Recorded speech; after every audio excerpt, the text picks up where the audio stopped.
Hello, everyone. Thank you for joining me on the Pink Cloud Frequency. I am your host, Brianna Wynn, and today we are going to discuss making peace with the past. So, how do we deal with guilt? This is very common. And if you've quit alcohol recently and then you've suddenly felt waves of guilt about the past, you are absolutely not alone. And that's what we're going to talk about today. So, you've probably experienced guilt from, numerous situations, maybe missed moments. You have missed, a sports game, a school concert. You've forgotten to bring cupcakes in for a bake sale. Maybe you missed a bigger moment, a graduation, or you didn't show up to the hospital when your relative was sick, or maybe you missed a bedtime story, or, emotional availability. You didn't show up when someone in your life really needed you. You were emotionally depleted, and your friends learned not to call on you when they needed support. Missed opportunities. Maybe you missed a job opportunity, or you were passed over for a promotion. Um, or choices you made while drinking, not what you didn't do, but what you might have done. You lost your temper, you offended someone, you argued with someone verbally or physically. Maybe you violated someone's trust, you got in trouble with the law. It can be anything. There's so many reasons or experiences that you've had that you're carrying guilt from, right? Guilt shows up in your alcohol-free life because you finally feel. So you may have felt guilt before, but once you quit drinking, it can amplify because your prefrontal regulation is restored. So your emotional processing increases. So you feel these emotions more deeply. You have the clarity. Your memories are intact. When I quit drinking, memories were flooding back, good, bad, indifferent. And one that makes me feel guilty to this day was with my son. It was New Year's Eve. And obviously, everyone's celebrating. I had my family over. And I had sparkling apple cider for my son and then champagne for the adults. So I was overwhelmed with, pouring out all the champagne. And I don't even know if overwhelmed would be the right word. Maybe I was just excited, but I was getting champagne in everyone's glass. And I never put the cider in my son's cup. So when we all said cheers, he had nothing in his cup.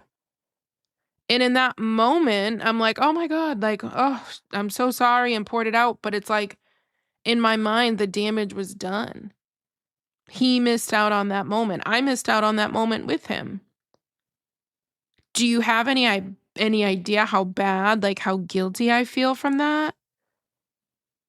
And something that feels so trivial, or maybe that wouldn't even feel like a big deal to someone else, feels so heavy for women. Women are always feeling guilt over situations like this. But I never forgot that moment, but it replayed more in my head once I stopped drinking.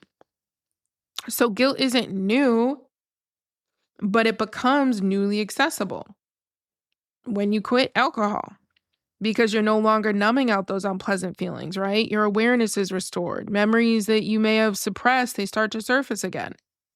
When your nervous system feels safer, your brain starts releasing stored emotions for you to process. And that's a sign of healing capacity, right? That's not regression. The guilt is evidence that growth is happening. And I know as mothers, we do carry guilt differently. As women, we just have different brains than men do. And what we think is a big deal or big deals for our kids, they don't. And of course, as women, we're conditioned to be everything to everyone, measure, ourselves by perfection.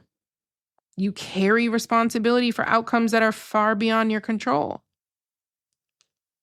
But the reality is most people who struggle with guilt, whether you're a mother, a father, a wife, it doesn't matter, a child, a sibling. It's like everyone is doing the best they can with the tools that they have. That's it. You do what you can with what you have. So you can't judge a past version of yourself with the awareness that you have now. But it's crucial to acknowledge, right? To have that awareness and be able to distinguish between guilt and shame. Because guilt says, I did something I wish I'd done differently, right? That's okay. But shame says, I'm a bad person for doing that thing, or I'm a bad mother for doing that thing, or missing that moment, or not pouring that apple cider in my son's cup. Now I'm a bad mom.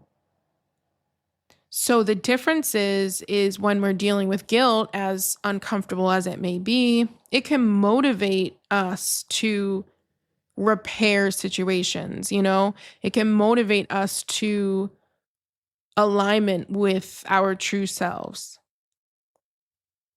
So maybe you reach out to someone you love and apologize for not being there. Or you try to make any bad situation better. And I know from that day forward for me, anytime we were celebrating New Year's Eve, I always made sure, got the cider, you know what I mean? And that it was in my son's cup. He's a little older now, so just the past New Year's Eve that we had, we went to the same place, but on New Year's Eve, he and his friends went off with their little girlfriends. But that's okay, because now that's his choice. But when I'm in control, when I'm the one, who's responsible for the situation, I want everyone to have a good time, of course, including my child. So that's guilt. You try to make something better. You try to, it's motivating. But shame is different, because shame, you internalize the situation or mismoment, and then you make a conclusion of yourself that's false. I'm not a bad mom. I love that I'm such a good mom. I think I am. Maybe we'll ask my son, but I think I am. But it's like shame, it shuts you down, right? It increases avoidant behavior. You don't want to repair. So where guilt moves us forward, shame tries to pull us backward, because you're so overburdened by the feelings and the situations that you just don't want to feel them. So shame can threaten your decision to quit alcohol in the first place, right? Persistent shame is going to activate your stress response. What does stress do? Increase your brain's desire for relief. Where do you seek relief from self-criticism from? Alcohol, right? But alcohol doesn't resolve guilt or shame. It freezes it in place. So those situations or those missed moments or the things you did that you wish you didn't do, that doesn't go anywhere. Whether you deal with it today or tomorrow or next year, whether you remember it in this moment or in 10 years from now, that's your choice. But the situation, it's not changing. It's unchanged. It's impossible, right, to go back in time and change something.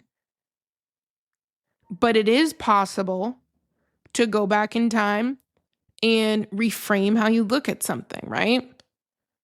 To then take that memory, what occurred, maybe talk to your child, ask them, hey, how did you feel in that moment when this happened? And I'm not saying it has to be something from 10 years ago. It can be something that happened a year ago, 5 months ago, that maybe is causing you a little bit of discomfort. Ask that person, because oftentimes what we do is we just cycle through emotions on our own. We think how we feel about something is how everyone else feels about it too. And then we ruminate in that feeling rather than just maybe get a different take on it. I can ask my son, hey, how did you feel about that? Oh, so now when I look back on it, I don't look back on it with that same level of guilt, right? Now I can look at it a little bit differently. And so that we can apply that with all situations, right?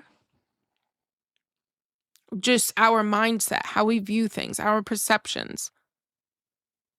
all of that we can change. And so that's a healthy way to deal with guilt or shame, right?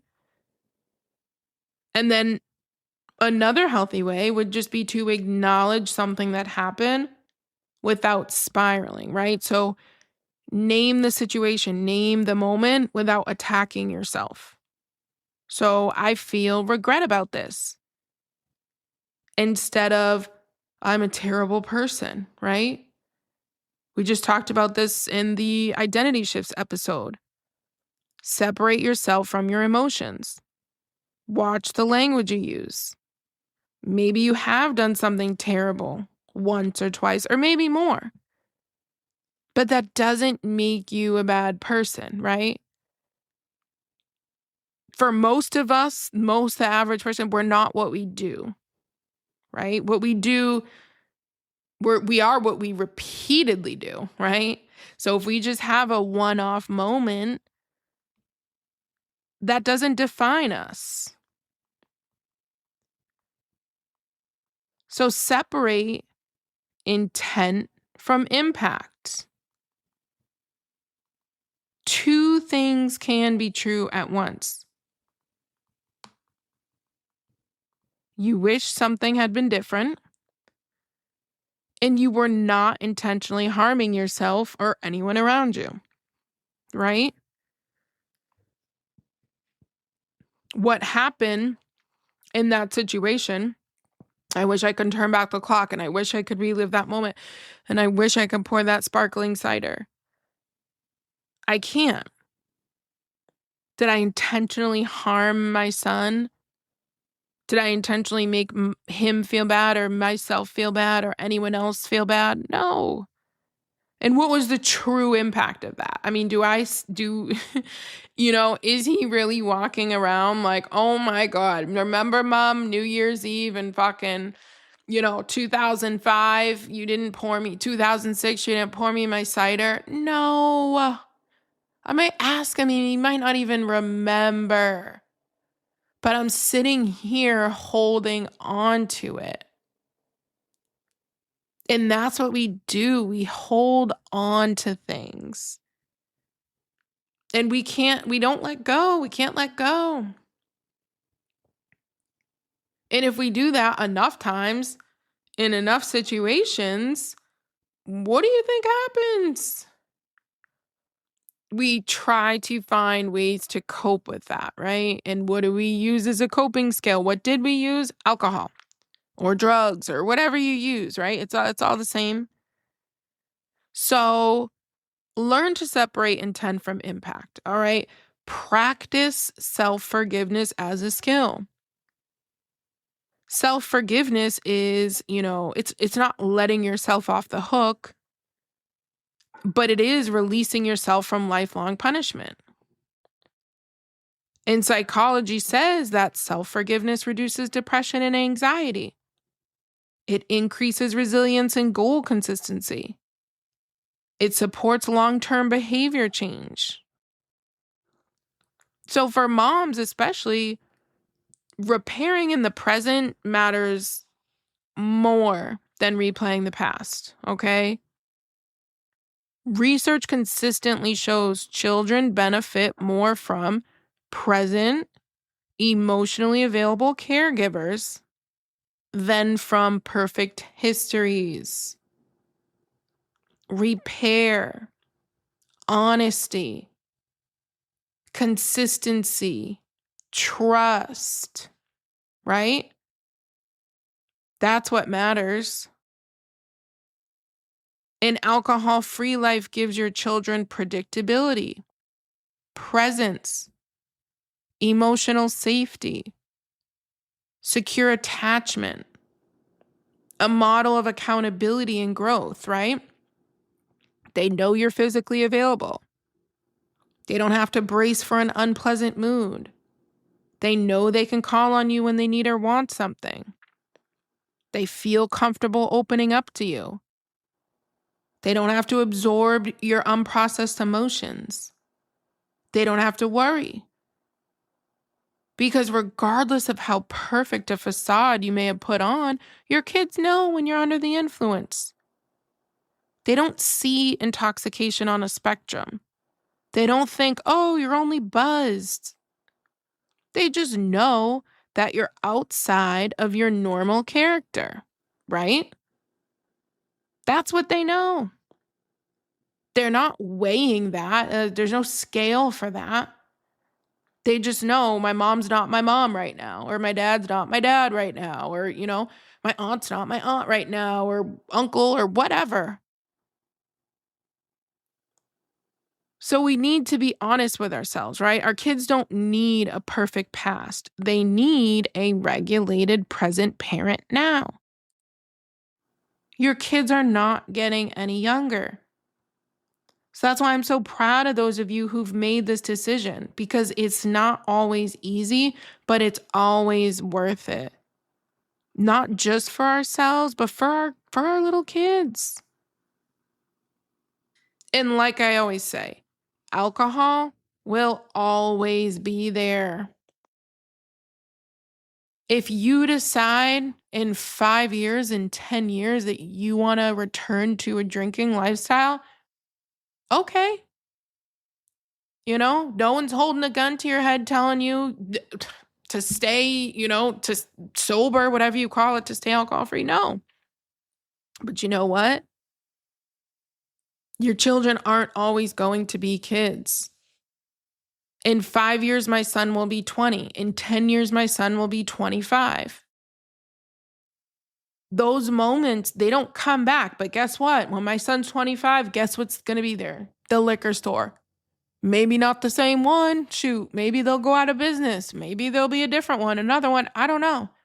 But there will be a liquor store. But my son and your children are not going to be who they are today, period. And that's intense, right? That's intense. I forget what I heard. I don't even know what I heard and where I heard it. I'm trying to think. But it was talking about the amount of time that we have with our kids. And by the time our children are, in high school, like we've already spent, and I'm the numbers are off here and the timing's off. But let's just say, for instance, by the time our kids are in high school, we've already spent 75% of the amount of time that we're going to spend with them. That shit, when I heard it, made me sick to my stomach. It made me sick, not because I'm not present, because I am. And I honestly, one thing is my son and I think if we asked him right now, he would agree. We have had some fun, right? Like he's had a good life. We've traveled, we've gone places. He's always played sports, a ton of different sports. He's tried new things. Like he's with his friends all the time. He's just such a good kid. I don't really tell him no to many things because it's not really necessary. Like, he goes to school, he does what he does, he tries his best, he gets good grades. And I don't know, kids are just different now than they were before. But I lost my train of thought. But what I was saying was he's, even when kids have a good life, like they age, they grow, right? Things change. How your child sees things today may not be how they see things 5 years or 10 years. Even look at dysfunctional households, right? If you grow up in dysfunction, you think dysfunction is normal. You normalize it. But when you get older and you're like, what the fuck? And then maybe you go to therapy or something. You're like, oh my God, that was not normal. What I went through wasn't normal. And I'm not speaking me in particular. I'm saying in general, right? So then what happens? Then you build resentments. Then then you spend time and years dealing with emotions, processing emotions that you didn't even know you had. You start reliving experiences, right? So we don't want to put our children through that because you don't get to determine the experience that your kids have. They get to determine. So like I was just saying, I think I'm a good mom if I ask my son, hey, do you have a good life? I mean, I think so. He may not. I don't know. Maybe he does. Maybe he doesn't, right? It's not, I don't get to determine his experience for him. And you don't get to determine your child's experience for them either. You can be the best parent and they may be like, mm-mm. So the point is that you do put your best foot forward, right? You don't drink alcohol. You don't do drugs. You don't do anything that can take you away from those moments with them.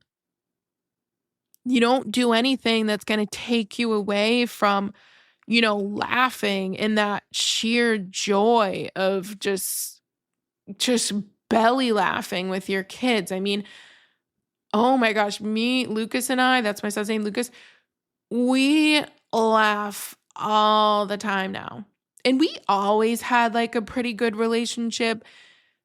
But now that I stopped drinking, I'm like, oh my God, it's like those little things that you don't notice. He would be sitting in his bedroom a lot with the door closed. Why? Because I'm sitting on the couch with a fucking glass of wine or maybe a shot of tequila. And he's probably like, what are you about to act like in 30 minutes? And it's not to say that I'm like, oh my, I'm like belligerent or anything or no, but he doesn't know, right? He doesn't know.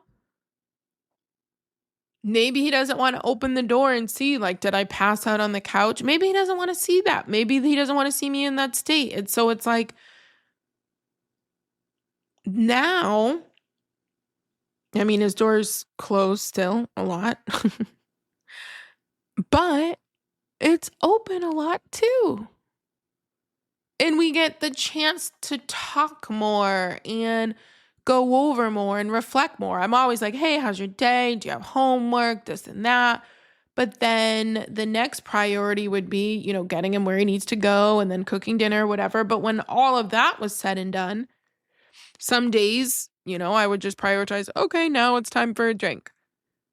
And on those days I was doing that, I'm taking away something from him that I don't even realize I'm taking away. Because again, he's processing something differently. In my mind, oh, I'm just having a glass of wine. Like, sure, come out and talk if you want to talk. That's not how kids are. When you're available, kids will open up and they'll talk to you. But they don't,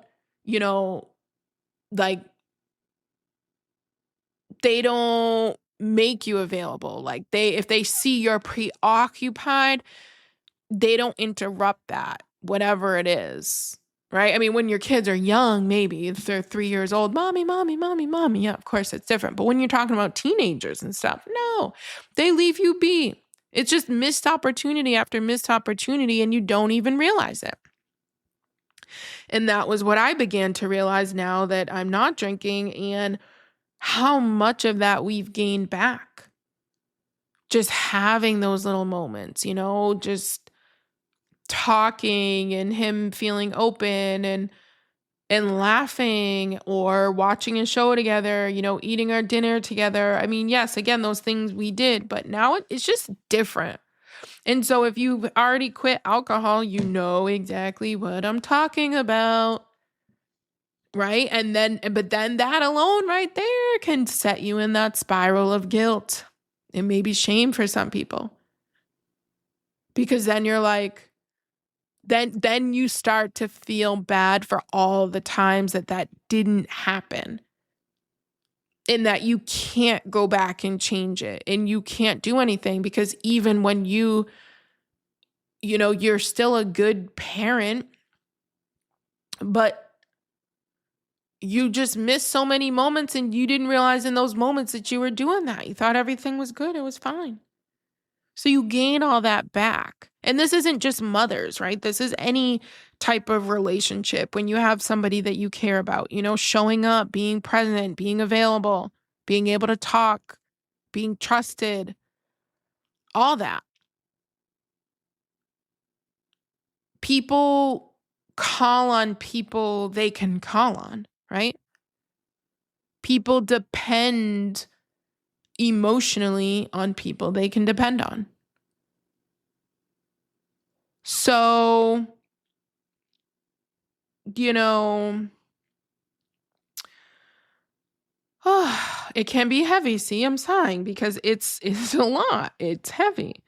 And that's why it's so important to process, to deal with, to not let it deal with you. You have to be in charge. You have to take charge. You have to change to make good decisions, to keep making good decisions. Because the most powerful apology, okay, that you can give somebody is sustained change. It's growth. It's knowing you're not going to have to repeat a situation again that you've already gone through, right?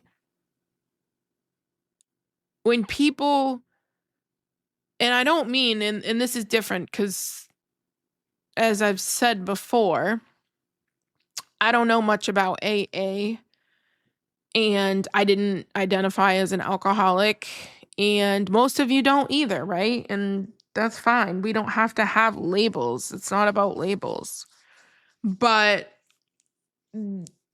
there's this whole amends thing, right? Like, I have to make amends. I have to make amends. And I don't really want to like knock on it for the people who do this, but it's just like, sometimes it just feels like so fucking fake. And it feels like bullshit. I've had people come to me who want to quote unquote make amends for their behavior and the things that they've said and done to me. And that doesn't feel like much of an apology. It's like, you don't owe me shit. That's what I always tell people. You don't owe me anything. An apology is meaningless without change behavior. If you want to make an amends to me, well, then do better. But you don't owe me anything. I don't hold on to situations and like how people wronged me. Like if I really need an apology from someone, I love that person. Let me tell you that. If I need an apology. But aside from that, it's like I don't need that personally, right? We don't, because it doesn't mean anything for us. It's like it's selfish. It means something for them. It's like, oh, a load off, their shoulders. They finally apologized. Now they can just friggin' walk around feeling lighter. The fucking damage that they caused is still, it's there, right? It didn't change the situation of what was done. So what's the point? There isn't one. But you know what? You know what does mean something? Is changed behavior. You know what does mean something? Growth. You know what does mean something? Reliability. You know what does mean something? Dependability. Being able to call on someone that you love and that you trust and knowing that they're available to you because they're not fucking drunk. That means something. All right? So you are allowed to learn and grow and move forward. You're allowed to do that. That's why you quit drinking. That's a big why of why you quit drinking. Aside from maybe for some people, I was talking to my friend the other day. She's like, oh, I was just tired of feeling like shit. I feel that. I know. There's so many reasons, right? It's never just one reason usually why someone quits something. There's always a bunch. But learning and growing to be, your best self, a better version of yourself, that's always an underlying catalyst for growth. So to wrap this all up, all right?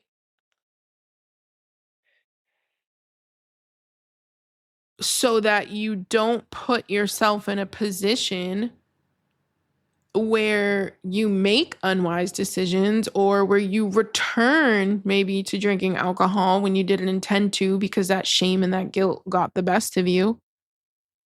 Ask yourself for your reflection. What are you carrying that no longer serves you?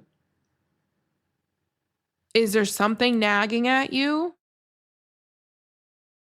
And if there is, if you are carrying something into your alcohol-free life, is it guilt that's guiding your growth and your repair with people you love?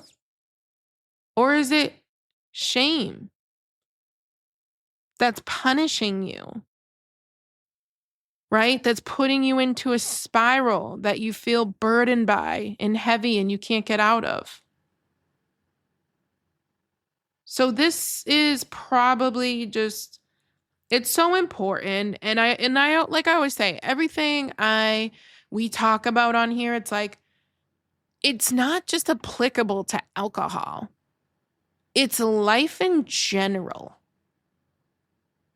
But life in general and the emotions that we feel and all of these things that we go through, all of that is amplified with alcohol. But it's all applicable in life as mothers, as women. So I hope that you got something out of this.